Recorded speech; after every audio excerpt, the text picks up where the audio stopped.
Hi, everyone, and welcome to the Songwriters on Process podcast. My name is Benno Papari, and since 2010, I have interviewed hundreds upon hundreds of songwriters about the writing process. I have a PhD in English language and literature, and I'm a writer myself. So I've always been interested in treating songwriters the same way that we treat poets and traditional prose writers, as writers, plain and simple. There is no talk of how bands get their name, favorite tour stories, favorite foods, band drama, or anything else. This is an intelligent conversation about the writing process between two writers as we go deep, deep, deep into the writing process. That's it, nothing else. And with that, let's get into today's episode. And today on the pod, it is Indigo De Souza. I am a big Indigo De Souza fan, so this was a lot of fun.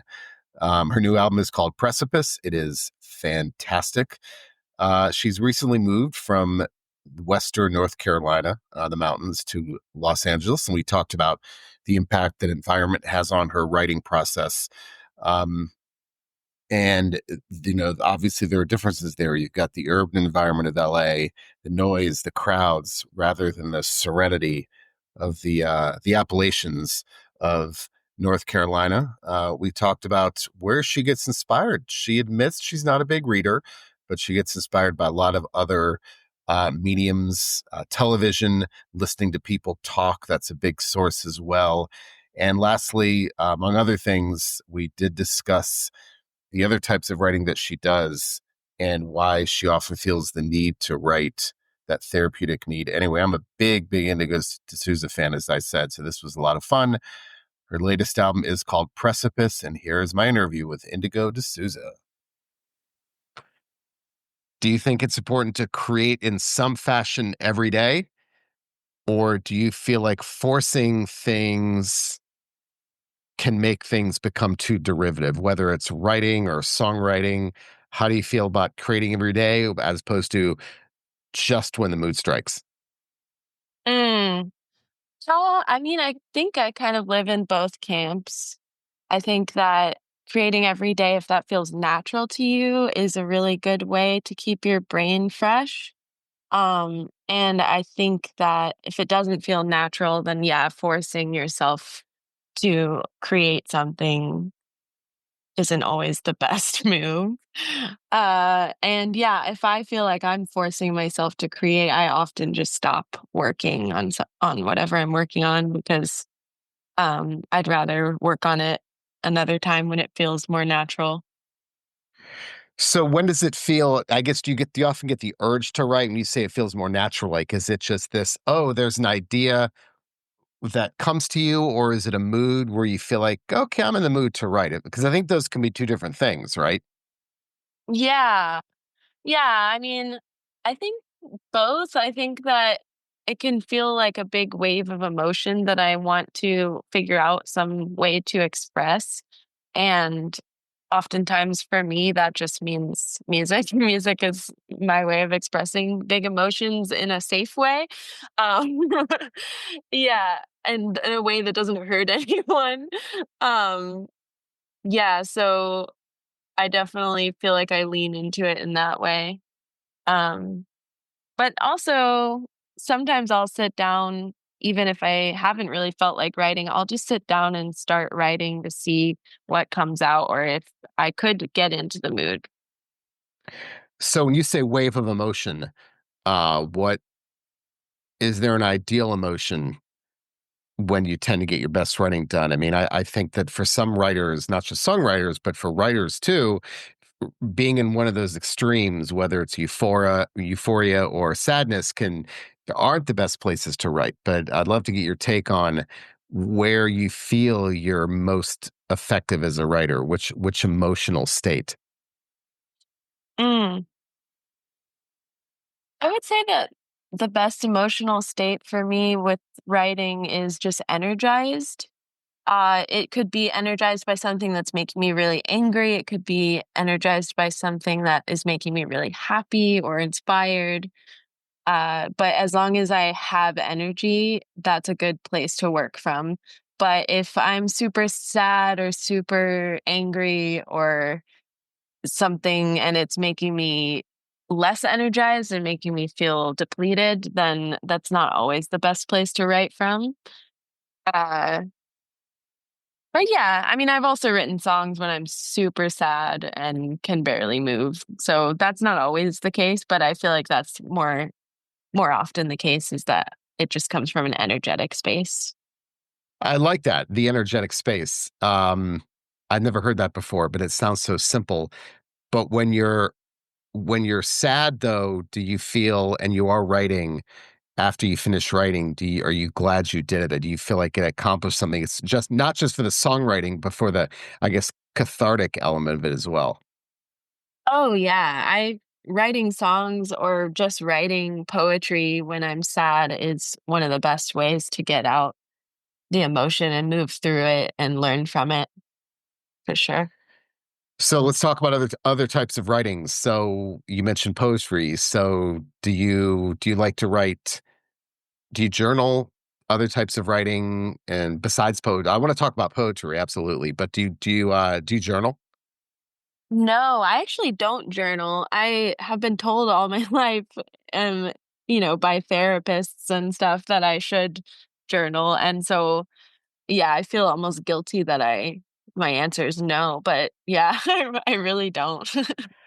It's funny with this responses I get. They're the people that do and are glad that they do, and they're the people that don't and have no desire to, like, literally just adamantly will not do it. And then, but I get the largest chunk of the people that say, I don't, but I wish that I do.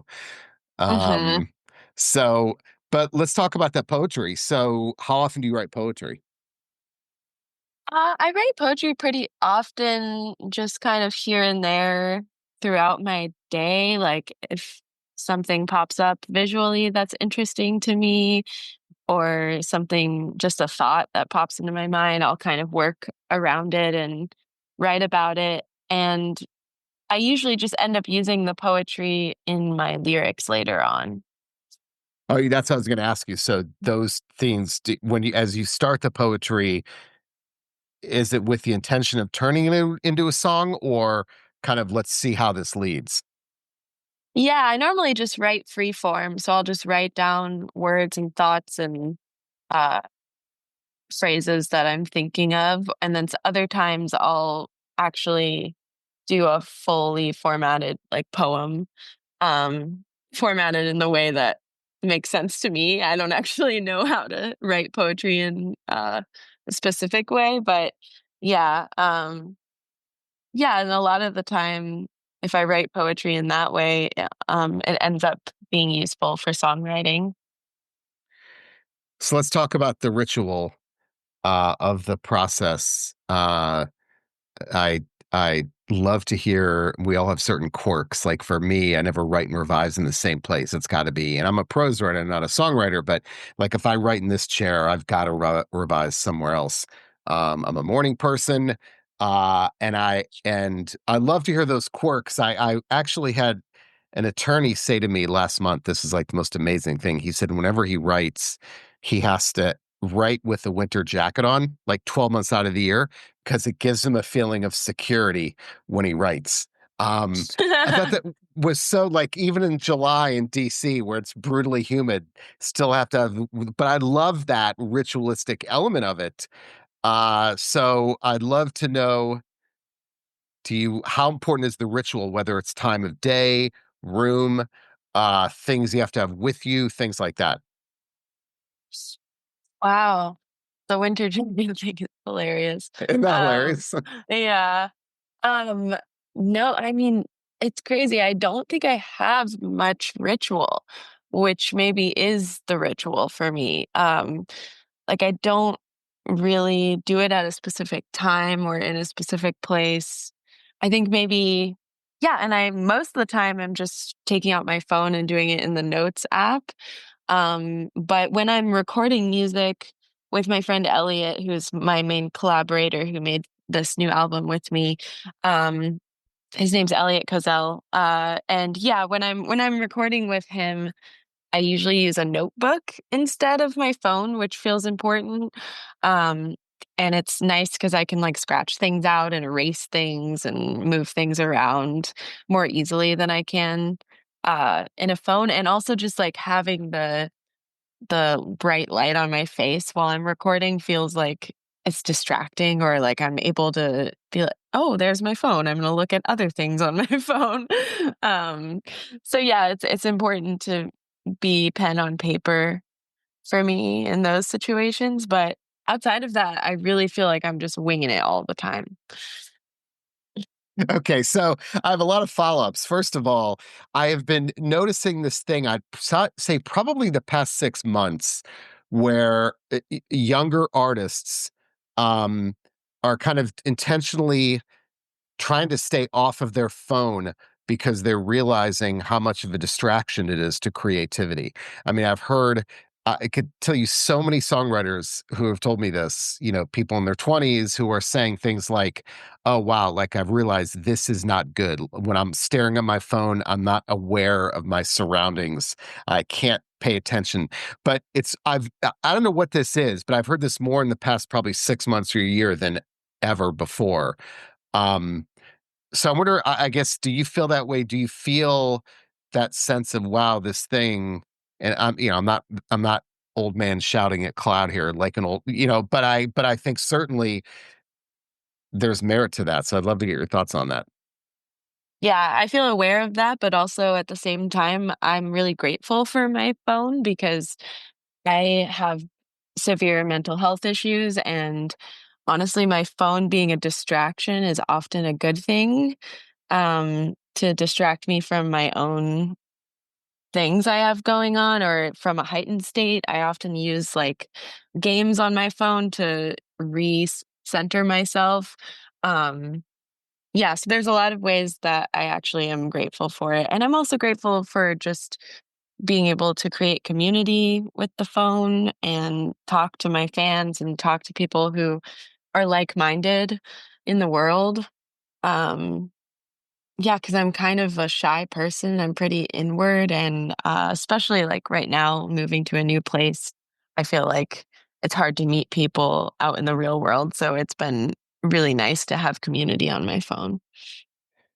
So speaking of the phone, then, I think you alluded to this earlier, but most songwriters tell me they have just thousands of voice memos on their phone, and there's no sense of organization to them whatsoever. And I have them too. It's funny. I was out in California last week in Northern California for work and went hiking in Pinnacles National Park, which is where the California condors are. It's a beautiful park, and I was doing these. I had ideas for an essay that I want to write, and it was funny because I did all these voice memos on the hike, and in the beginning of the hike, I was like, you know, you could hear me. I was like, I was not tired. By the end of it, like 8 hours later, I'm exhausted. You can hear it in my voice. And I thought that was interesting listening to how I changed throughout the day. But what that did was because I could notice that inflection change, it put me in that emotional state when I said those things, if that makes sense. Um, Hmm. so I guess there's a lot of things here. First of all, is there any sense of organization to those memos on your phone? Yes, actually, I do have some organization there. It usually the most recent notes that I have are not organized, but what I do is I every couple of weeks, every few weeks, as I'm falling asleep in bed, I go through all of the voice memos that I've taken recently and I rename them, like this song, this idea. And then I also, after I or as I'm doing that, I'll also add an emoji next to the ones that I think are really special or important. And I won't put anything next to ones that I don't think I really need to focus on. And I'll do two emojis if it's like, oh wait, this one's actually super important. So yeah, there's like two tiers of importance. You are in such rarefied air of the songwriters I've interviewed. I mean, like you're in the top 1/4 of 1% to have any sense of where I'm not kidding you. Um, Although I have heard the emoji thing. Um, Yeah. and so how many emojis do you have then? Do you have different emojis then? Yeah, I switch it up sometimes. sometimes I'll do an emoji kind of based off of what the song's about. Um, so just so that I visually will be like, "Oh, yeah, I remember when I made this when I put this emoji next to this thing." Um, but yeah, usually it's just a star. I usually stick to stars. Um, yeah, and then I'll add, like, an animal next to it or something or an exclamation point if it's a really important thing. I love it. I think the most hyper organized person I've ever interviewed. This was a few years ago. I interviewed Lauren Mayberry from Churches, and she actually keeps ideas in an Excel spreadsheet. Wow, that's wild. That's pretty hardcore. Yeah. So do you go? How often do you go back? I mean, are you going back? Years. Do you go back and do you mine for ideas either when you are stuck or maybe you need something that might fit a song that you're working on now? Yeah, I definitely do that, because 'cause I've been using this same system for a long time, so I'll go back years and years, yeah, and if I'm really in need of some sort of nugget to be inspired by. I love it. Okay, so the pen and paper. I'm getting Mhm. very specific here because, as I always say, I could do an entire website dedicated to the passion that songwriters have to color of ink, type of notebook, and also even type of pen when they're writing. So, how important is that to you? It's I guess it's semi-important. I usually use a moleskin and just a black ballpoint pen. Or if I'm feeling like I'm unsure about what I'm writing, then I'll use a pencil with an eraser. Yeah. Okay, so I'm going to get even deeper into this. So, when you're writing with pen, if you're writing with pen and you want to cross something out, do you furiously scribble over it so you can't see it anymore, or do you just put one single line just in case you need it later? Um, I say that because I had Beach Bunny on a couple months ago, and she said, and her quote was, "I scribble into oblivion," and I love that. So where do you fall in that with the pen? Actually, normally start the whole thing over again. So, like, if I wrote one version of a verse and I decided to change something about it, oftentimes I'll just rewrite the whole verse so that I can see my different versions. Um, yeah, and if not that, then if I'm feeling really confident in changing it, then I'll just scribble out the whole thing, the whole line. I wish I could remember. Someone told me that recently. They do that too. They never cross anything out. They just rewrite Mhm. over and over. But see, with the pencil, so you're erasing obviously, but you don't like my fear with pencil is that if I erase something, it's gone forever and I may not need it. So you're okay with erasing. Erasing seems like it's got that finality to it. Yeah, I guess I'm okay with either way. It just depends on which I decide to pick up. I've got a couple quotes up here. I've got one from David Byrne, and he said, "A car is a good place to write lyrics. Driving occupies one part of the brain, freeing up the other." And I'd love to talk about the role of movement. First of all, how important that is to you, whether it's driving, whether it's walking, hiking. Do you find that that's either a good place for you to get ideas or to kind of break through if you feel like you're in a rut? Hmm.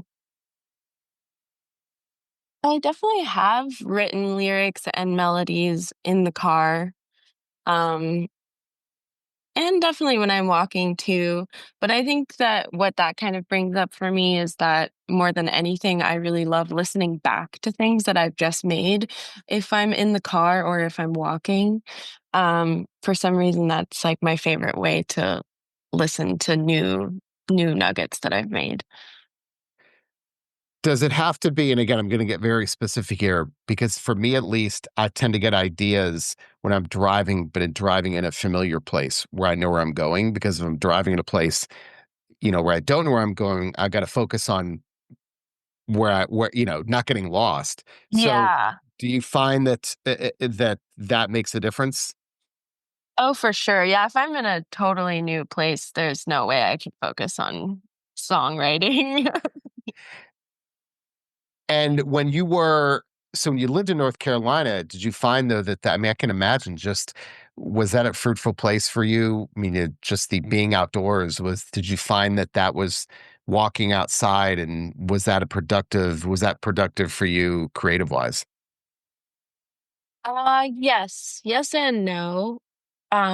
Because for a while I lived in a house and then the house got destroyed in the hurricane and then I lived on some land. And when I found that when I had been living in the house, I think I was more productive because or nature brought more productivity because it was like more rare for me to go into nature or like I was still going out to nature every day pretty much, but um it was not 100% of the time. And then when I moved on to the land, it was just like nature all day, every day, which for some reason actually made me a little scared of my own brain because I was hearing my own thoughts all the time without any distraction. And um, it actually made me less creative.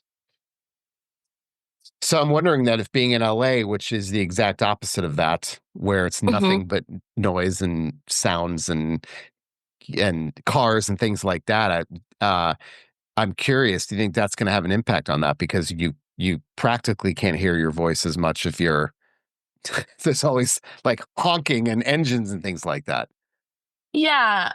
Yeah, there is a lot of noise, but there's also a lot of inspiration and people who are working really hard to reach a goal or to, fulfill some sort of dream that they have. And that energy is really contagious and beautiful. And what also has been really helpful for me is just having time set aside for recording. I record with Elliot, and he is just really wonderful and makes a lot of time for me. So I feel like I have this sort of sacred space with him um, to just focus in on myself and recording and the thoughts in my head. And when you're writing with someone, I would imagine that there are more self-imposed deadlines. And I write really well under deadline, but I have to impose kind of false deadlines on myself. Like if my wife and I are going out in an hour, if we're going out at 6, I won't start writing until 5. But because I know I have 1 hour, and I have to stop. And so that's why I get a lot done on airplanes or on trains because I have to stop when the plane lands, the train pulls into the station. So do you find that that's made you more productive working with someone because those deadlines just make you more efficient? Yeah, I think that working with someone that I'm comfortable working with helps in that way, but also it just makes me more productive because I want to impress him. Like I want to impress him. I want to make something that he thinks is like good and something that speaks to his heart and his spirit, as well as mine because we're collaborating. Feel like I have this responsibility to tap into both of our spirits. Um, and yeah, that really drives me in a way that is helpful. And I think I'm not sure if you mentioned this earlier, but are you a morning person or an evening person, night person when it comes to writing, or does that not matter? It doesn't matter. Yeah, whenever I'm recording, I usually start around 11 and then we end around 7. I guess I would say with recording, I'm more of a daytime person, or Elliot is, so I've just become that. Um, but I also like nighttime for writing. I feel like I use nighttime for writing more when it's just me by myself, and yeah, that usually feels like a pretty productive time. So, along with the movement idea of writing when you're driving or anything like that, um, I've also had a lot of writers and songwriters get great ideas when their brains are engaged in an unconscious activity. So that's why they say we get our best ideas in the shower when your brains are engaged in an activity that requires no conscious thought. that's when the ideas bubble up. So I've heard songwriters say they get ideas when they are gardening, mowing the lawn, folding laundry, doing the dishes, chopping vegetables. So when your brains, and that makes sense. I tend to be most creative when I'm not thinking about being creative. So how often does that happen to you? Do you find the ideas come to you when you're engaged in an activity that requires no conscious thought? Mm. I think that happens sometimes, but I also am a really disorganized person. It's hard for me to focus on things. So I think even when I'm doing a small task, I have to focus in on it really hard, which I think maybe makes it not the best time for me to think of other thoughts. But I feel like I think of ideas a lot when I'm listening to other people talk. Oftentimes I'll get a lot of ideas when I'm watching TV because I guess I'm just relaxed and I'm watching people talk and I'm hearing a lot of words and I'll hear specific words and be like, oh, that word like, jogs an idea or whatever. How about when you're out in public then? Conversations, public Oh places, yeah, yeah, I get a lot of ideas there too? totally. I love taking a phrase or something that someone said and then building a whole song around it. So I want to talk also about the self-editor in all of us, and I just posted my episode today with the with Shura, the songwriter Shura, and I actually wrote down the quote that she said, and I'd love to get your take on this. She said, "I struggle with the editor in me that erases it before it hits the page." And then I had Christian Lee Hudson on a few months ago, and he said, my biggest hurdle as a writer is trying to hack my brain to become less critical.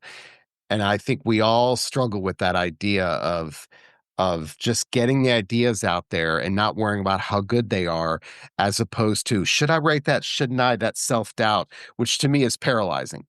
Um, so how often does that happen with you as you're writing? Do you struggle with that inner critic that's preventing you from maybe putting stuff down on the page? Uh, no, I don't feel like I struggle with that a whole lot. I feel like when I'm writing, my method is to just write down every idea that I'm having. And if they're bad, then I just move on from them and I just keep refining what I'm doing. I feel like what I struggle with more is just going blank in my brain, like just being, yeah, just kind of freezing up. Um, and yeah, I've also found that it's really helpful sometimes. This is kind of new to me, but like one of my friends, Spencer, has a project called Moth. We're about to go on tour together, and they're a collaborator of mine. And it's really great working with them because they also write lyrics, and we'll be writing lyrics together, and we'll kind of just be stumped on something and I'll say, "What about this?" And they'll be like, "Oh, that's like a little goofy in this way. What about this?" And then I'll be like, "Oh, that one's pretty good, but it's a little bit not, it's not exactly there." And then we'll be like, "What about this?" And then we'll both like laugh about it. I don't know, just having kind of that working ability with someone else and that sort of zone where it's safe to just throw out silly ideas you're having until you get to the best idea can be really helpful too. I agree 100%. I mean, I mention this essay all the time, but the novelist Anne Lamott has a great essay I would share with my students. It's called Shitty First Drafts. And her idea is the first draft is supposed to be atrocious. The worst thing you want to do is decide whether, you should be putting something down on the page. Mhm. I agree 100%. I mean, I think because you can't get to the good stuff until the bad stuff is out there. Yeah, totally. But when your mind goes blank, you mentioned that was, I think, the phrase that you used. When your mind goes blank, is that like are we talking a writer's block kind of thing? Um, I guess maybe you could call it writer's block, short-term writer's block. Uh, but yeah, I just mean like in within a session, I could be writing a song and it's going great, and I've written a verse and I've written a pre-chorus, and then I get to the chorus and then I just can't think of which words would be most effective for the chorus. And then because I'm having trouble deciding on words, my brain just sort of stops thinking of words in general. What do you do then when that happens? Do you have strategies? I normally just stop working on the song and come back to it later. Is there a time? Is it because I will do the same thing. I find that, but I have to wait a day. There's something about sleep that's a reset for me. So, Hmm. is there a certain amount of time that you wait? Yeah, I mean, sometimes it's just I wait an hour, sometimes it's a day, sometimes it's a week. It really just depends. What I do, it's funny you say that about getting stuck because as a prose writer, what I'll do is if I am stuck in a paragraph and if I find that, oh shit, like I can't write anything else, what I do is I go back to the last one and I start revising that one because revising that one reminds me where I was before and it kind of like propels me into that idea I was in. I kind of like break through, if that makes sense. So it's like, go to that previous paragraph, just start revising it, like editing it for concision, not for content, just for concision. It's like a slingshot. It's like, oh, that's what I was thinking about. I find that always works for me. I'm that's a prose writer, obviously, but I find because it almost reminds me of where I was, and it like I have it. What it does, it gives me momentum into that paragraph that I was stuck Hmm. on. Totally. That makes sense. So, all right, last question. So, I do find that songwriters tend to be voracious readers. So I'd love to Hmm. know uh, who are some of your favorite authors? Who do you like to read? Are you a genre person, an author person? Let's have at it. Yeah, I really don't read that much. I used to read when I was young, when I was in, middle school and when I was in high school.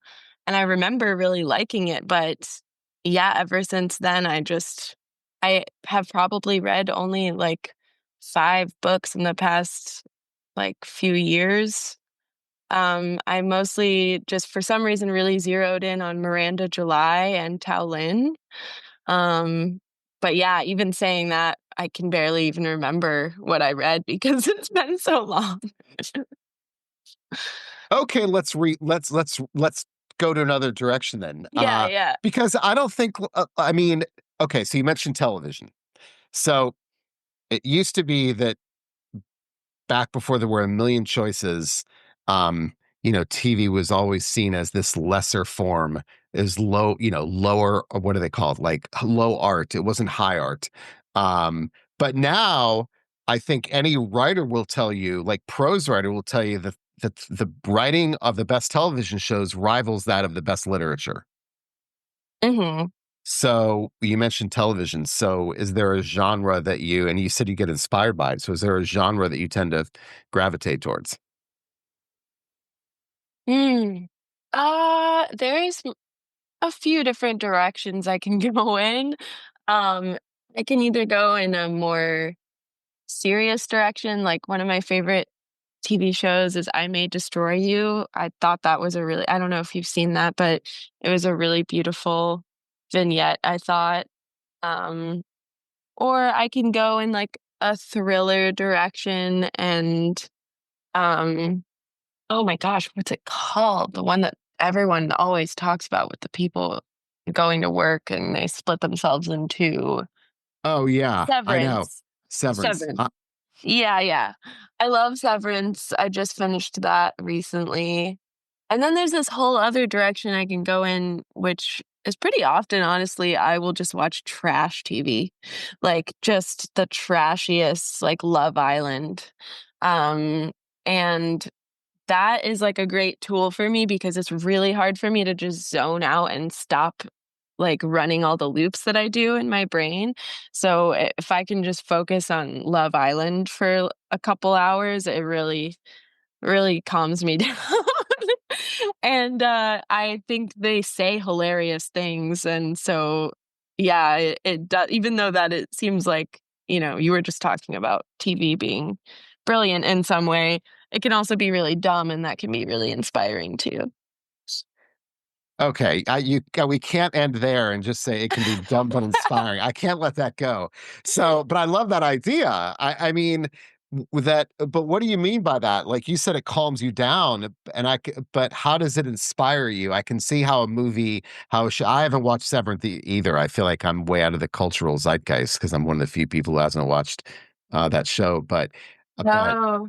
I know, but yeah. So how do those shows that seemingly are ones that you just watch and just let them, come at you? You don't have to really think about them. How do they inspire you? I think sometimes it's just interesting to hear the ways that the people on the shows are thinking about love and to hear, yeah, how they're thinking about love and connection and how they're processing it because it's so different from how I think about love and connection. And it's just interesting to hear people talk that aren't people I would really get to know in real life. Like, I'm never around people like the people that I see on TV. Um, so something about that kind of, like, gives me perspective or gets me out of my, like, own perspective, which can just be interesting and kind of, like, jogs my curiosity. It makes total sense. The dialogue is more raw, right? I mean, as opposed to in a show like Severance or any of those where it's crafted very deliberately. Yeah. There's something to be said for the rawness of the emotion in those shows that you're watching. Yeah, exactly. Yeah, it's silly, but it does help me chill out. And that's it for today's episode. Hope you enjoyed it.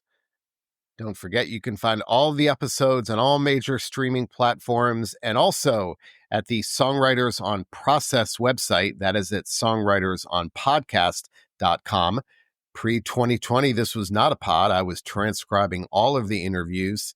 So you can find all of them, hundreds of them, many hundreds of them on the Songwriters on Process website. You'll find both the transcribed interviews and the pod there.